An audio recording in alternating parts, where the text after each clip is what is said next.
많이 들어왔어요 사람들이. 웃기는 걸로 가죠. 재미로 가야 돼. 보니까 자막에도 오타 엄청 많더라. 그 방송국에 있는 개념으로 하지 마세요. 아니. 다 나와. 오타 지적하면 꼰대야. 난 꼰대야. 난 꼰대야. 그 오타를 수정하면은 7시가 넘어가겠다. 뭔 소리야? 공기 시간이. 네요. 좋아요. 아, 빨리 해봐. 내가 얘기해줄게 오타. 네. 연애할 때도 남자들이요 오타 지적하면 싫어해. 오타? 물도 안 줬어? 그러니까 뭐 이렇게 너무 갈때물 드.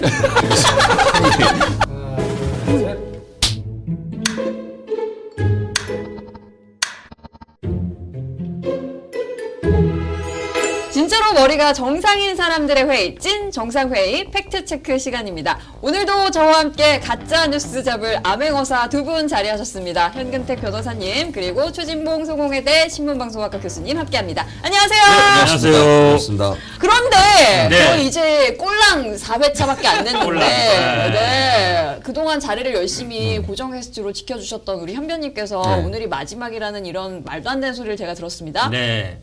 우리 최진봉 교수님이 너무 열심히 하셔가지고 네. 제가 없어도 혼자 잘하실 것 같아요.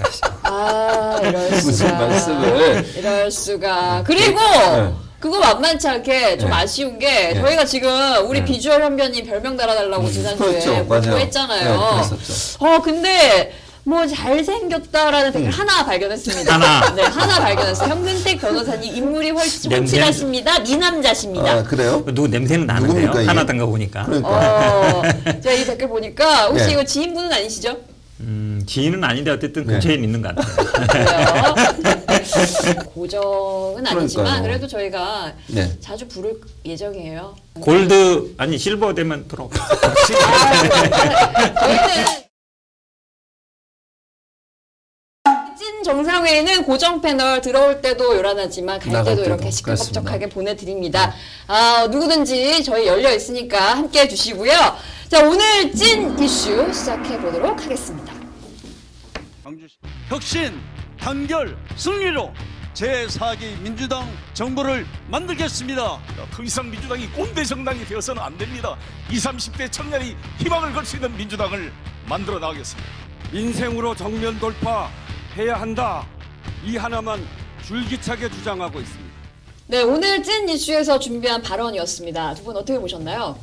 사실 이제 전당대회 하면 굉장히 뜨거워야 되거든요. 네. 예전에는 그러면 막 체육관에 모이기도 하고 지방 순회 다니면서 또 가서 또 아는 사람도 만나고 거기서 또 끝나고 나면 소주도 한잔 하고 맛있는 것도 먹으러 가고 이랬는데 이 코로나 이후에는 전당대회가 별로 재미가 없어요. 줌으로 하고 이러니까 안에 들어갈 수 있는 제한이 있어요. 지역위원장이나 뭐 시도당 위원장하고 응원 간 사람도 못 들어가게 해요. 어찌 보면 코로나 시대의 이 전당대회의 약간 뭐 불운이다라고 싶어요. 그러니까 물론 이슈가 돼서 재밌는 것도 있지만 결국 사람을 만나야 되는데 그렇죠. 사람을 못 만나니까 그래도 잘 분위기는 많이 잘 안 뜨는 것 같아서 좀 안타까움이 있어요. 5월 2일이면 정말 얼마 안 남았거든요. 그렇죠. 맞아요. 지금 현 변호사 말씀하신 것처럼 기본적으로 접촉면도 없고 많이 이게 정책에 대해서 알 수 있는 기회도 별로 없어요. 직접 찾아다녀야 되는 거잖아요, 본인이. 세 분 다 뭐 저는 나름대로 다 자격이나 의미가 있다고 보고요. 다만 이제 민주당 1년 동안 대권 이제 경쟁을 또 대선 관리를 어떻게 잘하느냐가 제일 중요하다고 저는 생각해요. 대권 후보가 결정이 되면 대권 후보 중심으로 당이 이제 움직여질 가능성이 있어요. 그래서 이 대선 관리를 어떻게 잘할 수 있냐 하는 부분, 그런 부분들이 고려 대상이 될 거라고 저는 생각을 합니다. 그래서 잘 좀 대선을 준비해서 정권 재창출을 할 수 있는 그런 인물이 됐으면 좋겠습니다. 네. 과연 5월 2일 전당대회 결과는 어떻게 될지 저희가 또 관심을 갖고 지켜보도록 하겠고요. 다음 영상입니다.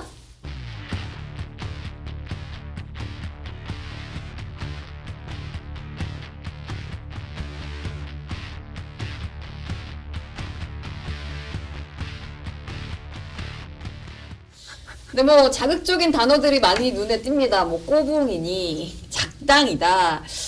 어떻게 보셨나요? 저는 뭐 할 말이 참 답답합니다. 저는 답답하고요. 김종인 전 비대위원장하고 지금 중진들이 소위 얘기하는 당권을 쥐려고 하는 사람들 사이의 갈등의 요소인데요.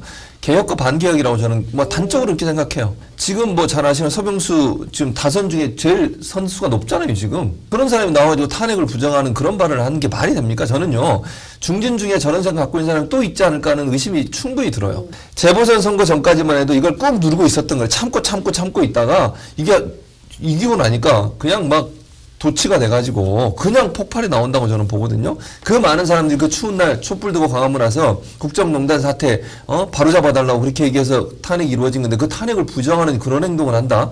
국민들과 맞서겠다는 거 아니겠습니까? 김종인 전 비대위원장이 하려고 했던 쇄신의 어떤 이미지 이런 부분이 거의 퇴색돼 가고 있는 게 아닌가 이런 생각이 듭니다. 네, 현 변호사님은 어떻게 보셨나요? 제가 보기에는 아마 국민의힘 후보를 찍었던 오세훈 후보나 오세훈 시장이 됐죠. 박형준 시장을 찍었던 아마 2030 세대들이 많이 이제 깨우칠 것 같아요. 이게 본질은 변하지 않았다.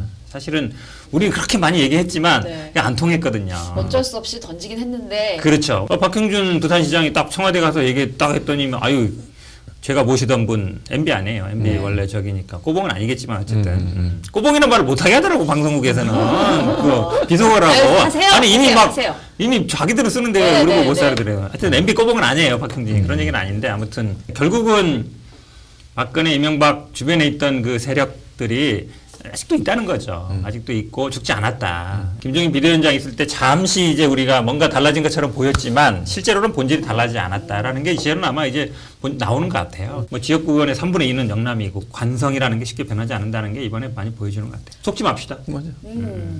알겠습니다. 저희 다음 주 찐 이슈도 기대해 주시고요. 이번에는 최 교수님과 함께하는 팩트체크 시간입니다. 이번 주는 특히 국회 대정부 질문 기간이었던 만큼 이것과 관련한 주제를 좀 잡아봤는데요. 어떤 내용인지 화면으로 함께 보시죠.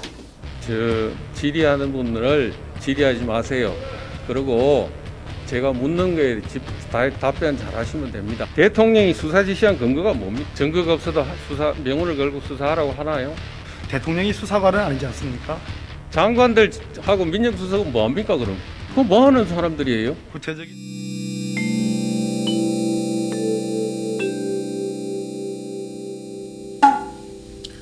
네, 영상을 보시면 알겠지만 대정부 질문이 아니라 굉장히 일방적인 던지기를 막 하고 있거든요. 대정부 질문이라는 게 이제 정부에 대해서 어떤 이제 내용을 질문하는 거잖아요. 묻는 말에만 대답해라. 네. 너는 나는 묻고 너는 이제 대답만 하라는 건데 사실은 뭐 토론 같은 게 좀 불가능한 상황이죠. 어차피 윽박지르기도 하고 이런 상황이니까 보기에 좀 그런 것 같습니다. 국회의원에게 적용된다는 면책 특권. 굉장히 이 영상에 따른 댓글도 저렇게 막말할 거면 면책 특권을 폐지해라 이런 분위기가 굉장히 많았거든요. 일단 면책 특권의 개념을 짚어주시는 게 어떤지. 네, 면책 특권은 헌법에 규정되어 있는데 국회의원은 국회에서 직무상 행한 발언과 표결에 관하여 네. 국회 외에서 책임을 지지 않는다. 국회 외에서 책임지지 않는다는 얘기는 국회 네. 밖에서 민형사상 책임지지 않는다는 얘기예요. 허위를 얘기해더라도 그럼 거짓말을 막 해도 되느냐? 그건 아니에요. 명백히 허위인 경우에는 안 된다라고 해요. 그건 이제 책임질 수 있다. 민사상 책임도. 이게 사실은 조금 애매한 게 있어요. 예전에 노회찬 의원 얘기하면 그 삼성 결국은 뭐 비자금 받은 뇌물 받은 검사들 이게 폭로했었잖아요. 이제 그게 문제가 됐었는데 이제 기자회견 한 것까지는 괜찮다. 근데 이제 홈페이지에 올린 거, 그거는 이제 국회에서 한 거 아니다라고 이렇게 봤는데 그때도 논란이 굉장히 많았죠. 이제 그럼 기자회견 한 거는 면책특권이 되고 홈페이지에 올린 거는 면책특권이 안 되고 한마디로 그거였거든요. 그때 판결 결과가. 제가 보기에도 뭐 그건 좀 이상하죠.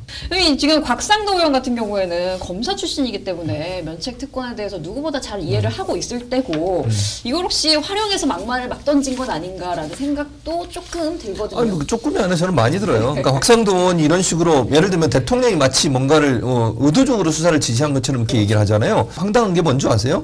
야당 의원들이 저렇게 발언하잖아요. 이걸 받아가지고 기사를 써요. 조중동이. 그렇죠. 면책 특권이 주어진 이유가 뭔지 아세요? 독재 정권 시절에 군사 독재 시절에 비판하는 거 막 정부가 군사 정부가 독재 정부가 그거 막 억압하고 탄압하고 처벌하고 이거 못하게 하려고 그러려고 면책 특권 준 거예요. 지금이 그런 시대입니까? 그래서 막말하는 거예요? 그리고 곽상도 의원이 자꾸 대통령이 뭐 김학의 전 차관 관련해서 수사 지시한 거 가지고 문제를 삼는데 그럼 수사 지시 안 합니까? 아니 나쁜 짓 한 사람 제대로 수사하라고 얘기하는 게 대통령이 잘못 얘기한 겁니까 그게? 아니 수사를 이렇게 하라 저렇게 하라는 게 한 게 아니잖아요. 이런 식으로 자꾸 가는 건 지금 문제라고 봐요. 왜냐하면 이 곽상도 의원의 이 발언이 기본적으로 검찰의 시각을 정확하게 반영하는 거예요. 네. 예, 왜냐하면 말씀하신 것처럼 그러니까 문재인 대통령이 수사해라 이렇게 한 건 아니에요. 그 당시 굉장히 뜨거웠잖아요. 아니 누가 봐도 맞는데 왜 아니라고 하냐. 사실 말이 안 되잖아요. 그래서 수사를 제대로 했으면 되는데 안 했기 때문에 국민들 여론도 있고 이래서 이거를 제대로 좀 밝혀봐라 한 거예요. 이제 그 부분을 이제 문제 삼는 거죠. 네. 지금 이게 어찌 보면 연결을 죄도 없는 사람을 도망가려고 했는데 그렇죠. 붙잡았다. 그 프레임이거든요. 한밤에 모자 쓰고 막 선글라스 쓰고 이제 그냥 여행 가려고는 안 했겠죠.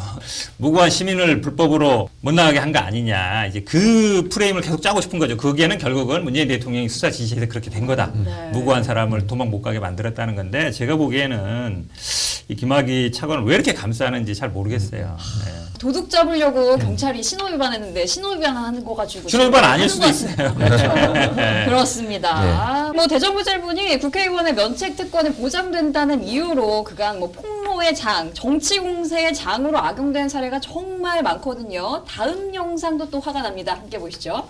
현재 접종 속도라면은 집단 면역을 달성하는데 6년 4개월이 걸린다는. 왜 이렇게 잘못된 뉴스를 갖다 전 국민이 보게 하고 계십니까? 이 대정부 질문이라는 것은 주도권을 국회의원이 갖게 되어 아닙니다. 있는 저는 그렇게 생각하지 않습니다. 네, 집단 면역이 6년 걸린다고 네. 하네요. 아이고 세상에. 따옴표 그랬다면 그럼요. 국민들이 또 무서워할 것 같거든요. 이게 따옴표, 그걸 따옴표 저널리즘이라고 그러거든요. 국회의원 또는 공직에 있는 사람이 무슨 말 했다를 따옴표를 따가지고 내가 한 얘기 아니다 이거는 국회의원 한 거 그대로 보도한 거 들으면서 그걸 대문짝만하게 제목으로 붙여요. 그럼 국민들이 볼 때는 어떻게 생각하겠냐고요. 이거 정말 그래요. 그렇게 생각할 수밖에 없어요. 방역 대책 완전히 실패했구나 이렇게 생각할 수밖에 없는 거잖아요. 정부의 비판적인 입장을 갖고 있는 전문가도 6년이라는 얘기 한 적 없다고 저는 봐요. 뭐 논란이 되고 백신이 좀 늦게 들어와서 11월 집단 면역이 좀 몇 달 늦춰준다 이렇게 얘기하면 좀 어느 정도 이해를 하겠어요.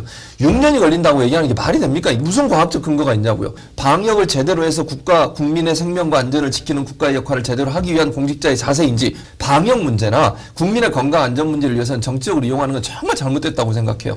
무책임하게 이런 발언을 해가지고 이게 여론에 영향을 미치고 그것이 방역에도 영향을 미쳐가지고 모든 국민들을 위험에 빠뜨리는 행동을 하는 거 저는 이렇게 하면 안 된다고 생각합니다. 이 확인되지 않은 사실을 마구잡이로 던지는 것도 문제인데 저 약간 말하는 태도라고 해야 될까요? 그렇죠. 이게 뭐 네. 질문자에게 질문하지 마세요. 뭐 약간 이런 태도. 어떻게 교육을 받나요? 교육을 안 받겠죠. 네. 지금 이제 우리 집사람도 어젠가 백신을 맞았대요. 그래갖고 갑자기 이게 집에 누웠더니 목이 좀 아프다 그러더라고요. 그래서 아이고 이거 큰일 났나 보다 막 주무르고 막 이랬는데 이게 결국은 언론의 많은 보도의 영향인 거예요. 아스트라제니카를 맞으면 위험하다. 집단 면역은 아니어도 뭐 60, 70% 맞은 나라 중에 이스라엘도 있지만 영국이 있거든요. 영국이 사실은 아스트라제니카를 개발했으니까. 근데 거기 언론 보도는 그렇게 안 해요. 혈전이 문제됐을 때도 100만 명 중에 뭐 한 자릿수 정도다. 근데 그게 교통사고나 아니면 다른 것으로부터 났다. 그러니까 전체적인 이익을 봤을 때는 맞는 게 우리 모두한테 이익이다. 공공의 이익이 된다. 이렇게 보도를 한단 말이에요. 그게 정상이거든요. 지금 사실은 우리 언론들 보도를 보면 이 뭐 혈전 때문에 아스트라제니카나 이 얀센은 뭐 거의 맞으면 안 되는 것처럼 이렇게 가고 있잖아요. 그래서 모더나랑 화이자 빨리 구해와라 이렇게 하고 가고 있는데 만약에 모더나나 화이자에서 또 어떤 문제가 생기면 그럼 이제 그것도 이제 안 된다 그러면 뭐 방법이 없잖아요. 그래서 저는 언론의 기본적으로 백신에 대한 보도 신뢰를 해야 된다. 그래야만이 접종을 합니다. 이게 자꾸 불안감을 부추기면요. 맞으러 갈 사람들도 주저하게 돼요. 그리고 저도 만약에 차례가 왔을 때 만약에 아스트라제니카 그러면 이거 맞아야 돼? 이런 생각 할 거 아니에요. 그렇게 좀 분위기를 몰아가는 거는 저는 아니라고 봐요. 그리고 대정부 질문할 때 아까도 잠깐 그 태도에 대한 언급을 했지만 원래 이 원칙이 일질문 일답 아니겠습니까? 근데 계속 이렇게 일방적으로 지적하고 막 소리 지르고 그러니까 태도가 국민들 입장에서는 또 저런다 또 약간 이렇게 보이거든요. 질문이라고 하는 것은 질문을 했으면 들어야 되는 거잖아요. 그러려고 질문하는 거 아니에요? 중간에 말을 끊어요. 자기가 원하는 대답이 안 나오면 말 끊고 소리 지르고 듣기만 해서 예 아니요만 대답하시고는 또 계속 질문을 해요. 그게 질문입니까? 자기 생각 얘기하는 겁니까? 답정너. 그렇죠. 답정너가 기분 나쁘잖아요. 네. 근데 질문하는 사람에 대해서 윽박지르고 말 못하게 만들고 중간에 끊어버리고 이러면 뭐하러 물어보는 거예요 대체. 질문만 할 거면. 대정부 질문이 아니잖아요. 그럼 오지 마라 그래서 인형 하나 놓고 그냥 질문만 하세요. 본인이 하고 싶은 얘기하고 그러면 되잖아요. 뭐 무분별한 카더라라든지 아니면 정말 내가 하고 싶은 말 다 쏟아내고 아니야? 아니면 말고 어차피 나한테 면책 특권이 있으니까 이런 태도를 좀 지양하면 좋을 것 같은데 이제 좀 막아야 되지 않을까 싶은데 방법이 그렇죠. 없을까요? 근데 이거를 근데 이제 우리가 두 가지인데 하나는 네. 이제 불체포 특권이라는 게 있잖아요. 회기 중에는 현행범 아닌 경우에는 체포를 못하게 돼 있어서 맨날 방탄국회냐 아니냐 하고 있는데 그래도 좀 최근 분위기는 방탄국회 더 이상 안 된다 이런 분위기 있는 것 같아요. 이거를 뭐 폐지하다 이건 저는 조금 아닌 것 같고 현재까지는 왜냐하면 어떻게 될지 모르니까. 네. 그럼 결국 저희가 보기엔 언론의 역할이 중요해요. 팩트가 아닌 거를 예를 들어 얘기한다 그러면 그거에 대해서 확실하게 정리를 해서 그건 아니다라고 지적을 해줘야 돼요. 그 방법이 가장 제가 보기에 그나마 좀 현실성 있는 방법인 것 같고 결국 우리 TV 같은 팩트를 체크하는 언론들이 굉장히 중요하죠. 그래서 면책 특권과 이 언론을 악용한 사례에 대한 이야기도 좀 함께 나눠봤는데요. 현배님 네. 진짜 가시는 거예요? 실버. 제가 5만 만들어 놨으니까 5만 딱 만드시고 5만인가요? 90만 딱 만드시고 어? 골드로 골드하면 뭐 주지 않아요? 이렇게 줘요. 오던데 그래 그죠? 아무튼 저희는 기다리고 있겠습니다. 그래도 개척 멤버로 함께 해주셨으니까 잘 되라고 한마디 또 시원하게 남겨주고 가세요. 골드까지는 책임질라 그랬는데 죄송하고요. 조금 못 미쳤는데 조만간 아마 뭐 100만 원 무난히다 뭐 풀로 보고요. 그러니까 열심히 제가 댓글을 달든지 좋아요 누르든지 하겠습니다. 알겠습니다. 최 교수님이 네. 또 우리 그러니까. 기억하잖아요. 그럼요. 조만간 소고기 살 거다 자기가. 그랬었죠. 네. 지난번에 한번 저희가 이제 밥을 같이 식사를 했는데 그렇죠. 끝나고 제작진하고 함께 그때 분명히 본인이 공약을 하기를 이 지금 건물 2층에 가면 네. 약간 비싼 고깃집이 있어요. 있습니다. 창어라고. 네, 창으라고. 거기가 자기가 사겠다고 해놓고 또 그냥 갑니다. 기억 안 나는데. 기억이 안 나요. 어디 무선성식으로 멈춰놓고. 아니 근데 지금 모르니까 괜찮습니다. 그래요. 아무튼 저는 기억하고 있겠습니다. 네, 찐 정상회의 팩트체크 오늘 저희가 준비한 얘기는 여기까지고요.